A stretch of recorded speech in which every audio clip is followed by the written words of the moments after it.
Hello friends, welcome back to my channel Nandini and Apratim লাইফস্টাইলের আরও একটি নতুন ব্লগে আপনাদের সবাইকে ওয়েলকাম। সবাই কেমন আছেন? হ্যাপি পূজা, অনেক অনেক শুভেচ্ছা আপনাদের সবাইকে। সবাই খুব ভালো করে পুজো কাটাবেন, খুব এনজয় করবেন। আর আমরা পুজোতে ঘুরতে বেরিয়ে পড়েছি দ্বিতীয়ার দিনে, স্যাটারডে নাইটে আমরা বেরিয়েছি। স্যাটারডে নাইট ছিল দ্বিতীয়া। তো আমরা তো ভেবেছি আমরাই একাই বেরোচ্ছি, কেননা সন্ধ্যের দিকে প্রচণ্ড বৃষ্টি হয়েছিল 8টা-9টা পর্যন্ত। আর তারপর তো আকাশ একদম পরিষ্কার। তো রাত 12টার সময় ডিসাইড করলাম যে আজকে বেরোবো। ভেবেই রেখেছিলাম একটা সময় করে বেরিয়ে যাব। আর 12টার সময় এই জন্যই বেরোনো, শ্রীভূমিটা প্রচুর ভিড় হয়, লেক টাউন শ্রীভূমি। তো এই জন্য আমরা এরকম দিনেই বের হই, নাহলে কোনো বছরই আমাদের দেখা হয় না। তো আগের বছরও আমরা এইভাবেই এরকম রাতের বেলাতেই বের হয়েছিলাম, কিন্তু এতটা ভিড় ছিল না। কিন্তু এবছর দেখছি এত ভিড়, এতটা লাইন দিতে হয়। শ্রীভূমি মানে তো প্রচণ্ড ভিড় হয় এমনিতেও, তো প্রচণ্ড ভিড়। তারপরে এই যে দেখুন রাস্তার ধারে এরা কীভাবে এত রাতেও এরকম ম্যাজিক দেখাচ্ছে। দিনের বেলাতে দেখি বাস দিয়ে যাতায়াত করার সময় বাসে করে যে এরা এরকম ম্যাজিক দেখায়, এরকম দড়ির মধ্যে দিয়ে চলাফেরা করে, তো দেখে খুব খারাপ লাগলো, বাচ্চা মানুষ তো। আর এইদিকে দেখুন সামনে এত ভিড়, হ্যাঁ মানে এতগুলো প্যান্ডেল দেখেছি, তার মধ্যে শ্রীভূমির ভিড়টা একটু দেখুন। আরও তো এখনো অনেক পথ বাকি। আমি তো ভাবছি যে, তবে হ্যাঁ ভিড়গুলো কিন্তু অনেকক্ষণ ধরে, মানে লাইনগুলো অনেকক্ষণ ধরে স্টে করেনি, সঙ্গে সঙ্গে দড়ি ছেড়ে দিয়েছে, যার জন্য তবুও অনেকটা সময় লেগে গেছে। আর এখানে সবসময় ওই ঘোড়া স্ট্যাচুগুলো দেখছেন না, ওইটা সাজানো, ওটা সবসময় থাকে। আমার কিন্তু ভীষণ ভালো লাগে, এটা দারুণ লাগে। আমি তো এইটারই সবসময় এখানে আসলে ফটো তুলি, এর পাশে দাঁড়িয়ে ফটো তুলি, খুব ভালো লাগে। আর এখনও অনেকটা পথ বাকি, কিন্তু ভিড় কিন্তু প্রচুর। শ্রীভূমির ভিড় মানে প্রচণ্ডই হয়, কিন্তু এত রাতেও দ্বিতীয়ার দিন এতটা ভিড় হবে এক্সপেক্ট করিনি। আর এই যে দেখুন মন্ত্রী, আমাদের দমকল মন্ত্রী সুজিত বোস, ওই যে চলে যাচ্ছে, একদম সামনাসামনি থেকে ওনাকে দেখবো আমি এটা ভাবতে পারিনি।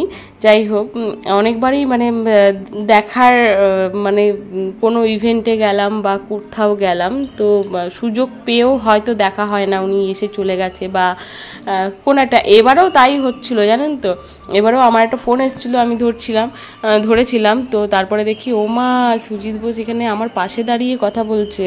তারপরে তো আমি ক্যামেরাবন্দি করে নিলামই। আর ঠাকুরটা দেখুন অসাম। এবারে শ্রীভূমির থিম ছিল ত্রিপতি বালাজি।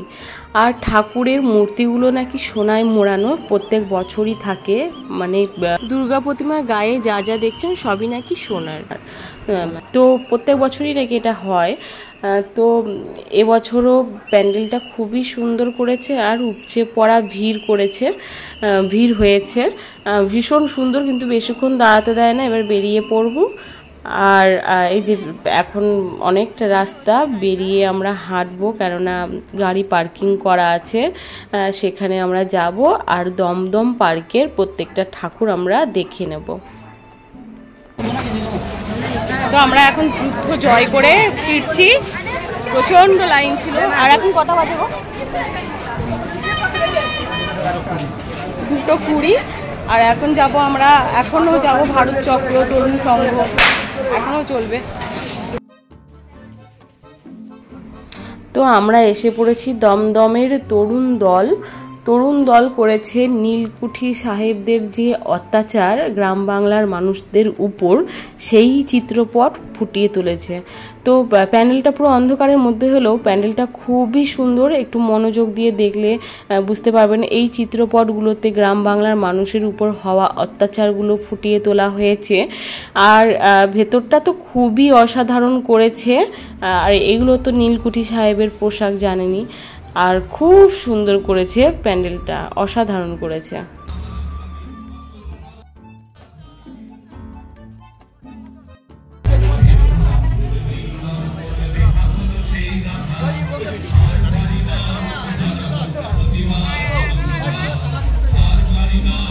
আর আমার সব থেকে সুন্দর লেগেছে প্রতিমা, মা দুর্গার প্রতিমাটা এত সুন্দর, মানে অসাধারণ। আমার প্যান্ডেলের থেকেও মা দুর্গার প্রতিমাটা খুব ভালো লেগেছে। আর আমরা বেরিয়ে পড়লাম অপোজিট সাইড দিয়ে আরও একটা প্যান্ডেল। এটা হলো জামদানি শাড়ির প্যান্ডেল। প্যান্ডেলটা অসাধারণ, মানে এটা সত্যি বলতে পুরো দিকটা হোয়াইট আর এরকম এই পুরো এই কালারেরই প্যান্ডেল, কিন্তু খুবই ভালো লেগেছে। এটা জামদানি শাড়ি, আর শাড়ি তো মেয়েদের কাছে একদমই খুবই, আবার তাঁতের জামদানি তাঁতের শাড়ি এখন তো খুবই চল। আর আমার তো ভীষণ ভালো লেগেছে জামদানি শাড়ির প্যান্ডেলটা।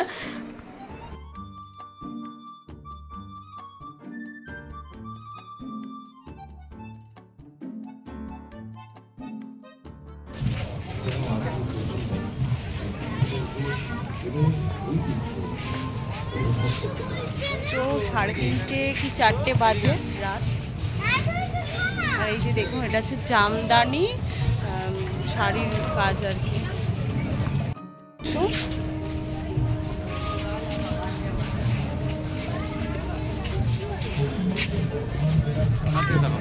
বাবাই ঘুম পেয়েছে, কটা বাজ? 3:30।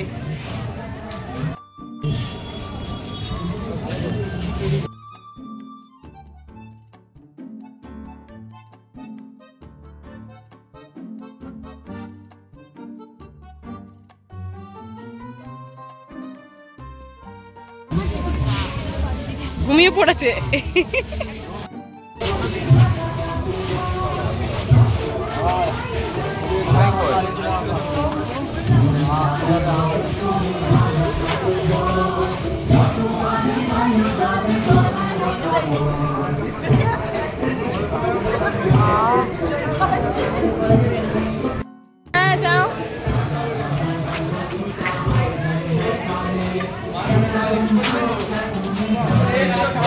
তো আমরা এখন বেরিয়ে পড়ছি এদিক দিয়েই। আর অপ্রতিমের বাবা তো আগে বেরিয়ে গেছে, কেননা অপ্রতিমের ঘুম পেয়েছে।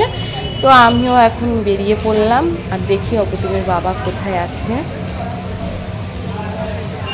ওই যে দেখুন আসছে। অপ্রতিমের বাবার অবস্থা খুব খারাপ হয়ে গেছে, কেননা ছেলে ঘুমিয়ে পড়েছে। হ্যালো বাবাই, ঘুম পেয়ে গেছে বাবা। এ বাবা, ঠাকুর দেখবি না বাবাই? ঠাকুর দেখবি না? এই অসাধারণ প্যান্ডেলটির মূল থিম হচ্ছে কবিগুরু রবীন্দ্রনাথ ঠাকুর। কবিগুরু রবীন্দ্রনাথ ঠাকুরকে নিয়ে এই প্যান্ডেলটা তৈরি করা হয়েছে। আর প্যান্ডেলটা সমস্তটা কাগজ কেটে কাগজের উপর ড্রয়িং করে তৈরি করা হয়েছে। এত অসাধারণ লাগছে, এতটা জায়গা নিয়ে এই প্যান্ডেলটা করা হয়েছে। অনেকটা লেকের ধারে অবস্থিত প্যান্ডেলটি, আর অনেকটা জায়গা নিয়ে করা হয়েছে। অসাধারণ লুক এসেছে, যতটা ক্যামেরাতে ফুটে উঠছে না, কিন্তু অসাধারণ অনেকটা জায়গা নিয়ে এই প্যান্ডেলটা করা হয়েছে।